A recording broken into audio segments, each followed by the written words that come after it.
This is a very nice species type of hydrangea called hairy hydrangea, and it has very kind of hairy bristly stems and leaves as well, which is not usual for hydrangeas.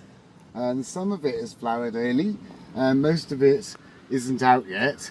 It's still tightly in bud. But this is a very glamorous long flowering hydrangea, and you can see it's growing into the under canopy here of this flowering cherry.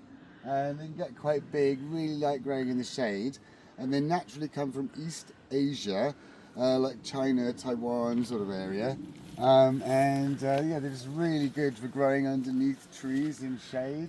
And they have these really beautiful purple inner flowers here, and then there's like little the sterile flowers around the edge to attract the bees in, which are kind of a lighter kind of pinky purple colour. And these great big long thin sort of furry leaves with white very veined backs to them, and they sort of have a very floppy habitat. You can see here they've attached themselves to some of the lower branches in the tree, and they just sort of grow like sideways through the canopy, and they get quite tall, maybe 15 feet or so.